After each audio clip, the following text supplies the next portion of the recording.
La Bible dit que Dieu et le ciel sont saints. Et saint veut tout simplement dire parfait.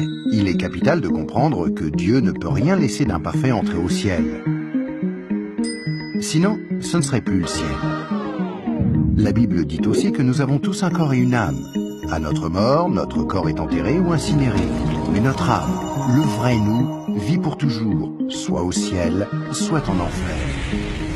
Malheureusement, nous avons un problème, car la Bible dit que si nous avons enfreint une seule des lois de Dieu, par exemple, si nous avons menti une fois, triché une fois, détesté une fois, juste une fois, comme nous l'avons tous fait, soyons honnêtes, alors notre âme devient imparfaite et nous ne pouvons pas entrer au ciel. Connais-tu quelqu'un qui n'a jamais enfreint une seule des lois de Dieu? La réponse est évidemment non. Alors, voilà notre problème. Nous avons tous enfreint les lois de Dieu, c'est pourquoi nous avons tous une âme imparfaite. Ainsi, si à notre mort, notre âme peut aller soit au ciel, soit en enfer, mais que pour aller au ciel, nous devons avoir un casier judiciaire vierge, et aucun d'entre nous n'en avons un, alors cela signifie que nous allons tout droit en enfer. Cela peut sembler dur, et tu te demandes peut-être comment un Dieu plein d'amour a pu créer un lieu tel que l'enfer, et comment peut-il en plus y envoyer des gens? Alors pensons-y dans ce sens. Pense à quelqu'un que tu aimes vraiment. Maintenant, imagine que cette personne ait été assassinée. L'assassin est arrêté et plaide coupable.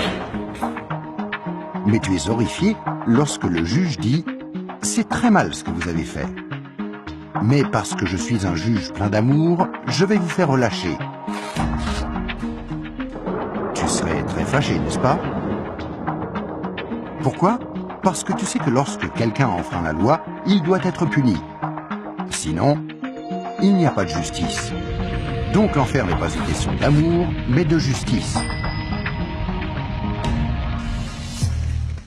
Examinons 3 questions pour comprendre pourquoi il y a ce lieu qui s'appelle l'enfer. As-tu déjà menti une fois dans ta vie? La réponse est sûrement oui, même si ce n'est qu'un petit mensonge. Si tu as menti une seule fois, alors tu es coupable de mensonge. As-tu déjà pris quelque chose qui ne t'appartient pas? Par exemple, es-tu déjà arrivé en retard au travail ou es-tu déjà parti trop tôt en étant quand même payé? As-tu déjà utilisé le téléphone du patron ou la photocopieuse sans demander la permission ou ramené un stylo du bureau à la maison? Tout ceci, bien sûr, est du vol. La plupart des gens ont pris quelque chose qui ne leur appartient pas, ce qui les rend coupables de vol. Penses-tu que Dieu va laisser un groupe de voleurs menteurs comme nous aller au ciel?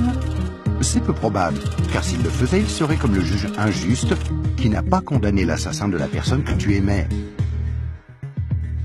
Il n'y a pas 36 solutions. Mais beaucoup diront, attends un peu, je suis quelqu'un de bien. Et il y a une grande différence entre le mensonge, le vol et le meurtre. Or, je n'ai jamais tué personne. Mais ce qui est intéressant, c'est la façon dont Jésus a redéfini le mot meurtre. Il a dit, si vous avez détesté quelqu'un dans votre cœur, vous l'avez tué dans votre cœur. Alors, voici la dernière question. As-tu déjà détesté quelqu'un? La vérité, c'est que la plupart des gens ont déjà ressenti de la colère ou de la haine vis-à-vis des autres. Ce qui, selon Dieu, nous rend coupables de meurtre. Voilà la mauvaise nouvelle. Afin qu'il y ait une justice, il faut qu'il y ait un endroit comme l'enfer. Mais voici la bonne nouvelle. Et c'est là que Jésus entre en jeu. Ce qui distingue Jésus du reste du monde, c'est qu'il est parfait. Contrairement à nous, il n'a enfreint aucune des lois de Dieu. C'est pourquoi il a un casier judiciaire vierge, une âme parfaite. Imagine la scène avant que Jésus ne vienne sur terre il y a 2000 ans. Jésus a regardé dans l'avenir et t'a vu ici aujourd'hui. Il s'est tourné vers Dieu, son Père, et lui a demandé « Père, j'aime les gens de ce monde et je ne veux pas qu'ils aillent en enfer pour avoir enfreint tes lois. Existe-t-il un moyen pour qu'ils soient pardonnés ?» Dieu le Père a regardé son Fils et a dit « Jésus, il n'y a qu'un moyen. Tu devras aller sur terre, devenir un être humain et vivre une vie parfaite. Puis tu mourras d'une mort cruelle sur une croix pour prendre la punition que les gens du monde méritent pour avoir enfreint mes lois. Quand tu auras fait ceci, le jour où ils te demanderont d'échanger leur casier judiciaire avec ton casier judiciaire parfait, alors il leur sera possible d'être pardonnés. »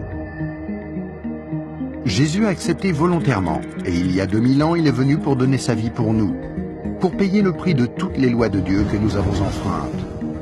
Or, il n'y a pas de plus grand amour que lorsque quelqu'un donne sa vie pour nous. Mais il y a encore autre chose que nous devons faire pour être pardonnés. Il y a 3 événements principaux dans la vie de chacun. La naissance et la mort, mais nous n'avons aucun contrôle là-dessus. Mais il y a aussi le 3e, le jour où nous demandons à Jésus de nous pardonner, quand nous lui demandons de nous donner son casier judiciaire vierge. Il y a certaines idées reçues à ce sujet, mais dans la Bible, le principe du pardon de Dieu est clair. Nous ne sommes pas pardonnés en étant baptisés ou confirmés, ni même en priant occasionnellement, ou en allant à l'église, ou en croyant en Dieu, ou en essayant d'être bons. Ce sont toutes de bonnes choses, mais aucune ne nous accorde le pardon. Jésus a dit qu'il y a 2 choses que nous devons faire pour être pardonnés. La première est que nous devons avoir la volonté de nous détourner de tout ce que nous savons être mal et demander pardon à Dieu. Remarquez le mot « volonté ». Il y a peut-être certaines choses que nous nous sentons incapables de renoncer par nos propres forces, telles que dépendance, mauvaises habitudes ou des obsessions. Mais là n'est pas le problème. Dieu nous aidera du moment que nous en avons la volonté et que nous voulons nous détourner de ces choses-là et demander pardon à Dieu. La deuxième chose que nous devons faire, c'est faire totalement confiance à Jésus. Si Dieu t'a créé, ainsi que l'univers tout entier, ne penses-tu pas qu'il mérite d'être la personne au centre de ta vie? Faire totalement confiance, c'est reconnaître que Jésus est ton sauveur et accepter de le suivre. Quand tu es né, c'est comme si Dieu avait ouvert un livre sur ta vie. Maintenant, garde en tête que Dieu voit tout ce que tu fais. Il connaît chaque attitude, chaque pensée, chaque motif et chaque action. À chaque fois que nous brisons juste une des lois de Dieu, c'est écrit dans ce livre. Tu imagines bien qu'à la fin de nos vies, il y a toute une bibliothèque de livres contre nous. Mais quand tu te tournes vers Jésus et que tu lui fais confiance, il se passe quelque chose d'incroyable. C'est comme si Jésus prenait ton livre et se tenait en haut d'une falaise et déchirait toutes les pages. Le casier judiciaire entier de tout ce que tu as fait de mal et les jeter dans la mer la plus profonde. Il promet de ne plus jamais se rappeler de toutes ces choses. Jésus prend ensuite une copie de son casier judiciaire vierge que tu lui as demandé de te donner et il la glisse entre les 2 couvertures du livre où ton nom est inscrit. Ce nouveau livre est gardé précieusement au ciel. Le miracle est que l'on ne touche plus à ton livre à partir du moment où tu demandes à Jésus de te pardonner et jusqu'à ta mort. Même si tu fais des erreurs et brises encore les lois de Dieu. Devenir un chrétien ne te rend pas parfait sur le coup, et tu ne peux pas non plus dire une prière rapide et ensuite retourner à ton ancienne manière de vivre. Rappelle-toi, Dieu t'a pardonné pour toujours quand tu lui as demandé le casier judiciaire vierge de Jésus. Tout ce qu'il demande, c'est que tu lui soumettes tout et le laisses te purifier jour après jour. Quand tu mourras, tu passeras en jugement devant Dieu. Il ordonnera à ses anges d'aller chercher ton livre. Il l'ouvrira et dira « Cette personne était parfaite ». Et tu répondras « Non, je ne l'étais pas. J'ai enfreint tes lois. Est-ce que je ne mérite pas d'aller en enfer ?» Et Jésus te dira « Selon la justice, tu mérites d'aller en enfer. Tu as enfreint mes lois, et certaines, de nombreuses fois. Mais, mon enfant, tu as mon casier judiciaire vierge. Celui que je t'ai donné quand tu t'es tourné vers moi et que tu m'as fait confiance, et je t'ai pardonné. Bienvenue au ciel. » C'est pourquoi Jésus est si merveilleux. Grâce à lui, il est possible que chacun, peu importe les erreurs commises, soit pardonné et entre un jour au ciel. Imagine que tu ne te sois jamais tourné vers Jésus.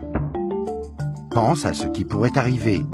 Quand tu mourras, tu iras devant Dieu lors du jugement et Dieu te dira « Je suis désolé, je ne peux pas te laisser entrer au ciel, je dois t'envoyer en enfer. Tu ne m'as jamais demandé de te pardonner. Je t'aimais tellement que j'ai tenté par 6 façons différentes d'attirer ton attention. Premièrement, je suis mort sur la croix pour prendre sur moi ta punition. Deuxièmement, quelqu'un t'a expliqué d'une manière simple que tu pouvais être pardonné. Troisièmement, il y avait des églises à travers le monde. Certaines étaient bonnes, d'autres moins bonnes. Tu aurais pu trouver les bonnes. Quatrièmement, je t'ai donné une conscience pour que tu distingues le bien du mal. Cinquièmement, j'ai créé un monde si beau. Comment as-tu pu ignorer ma présence?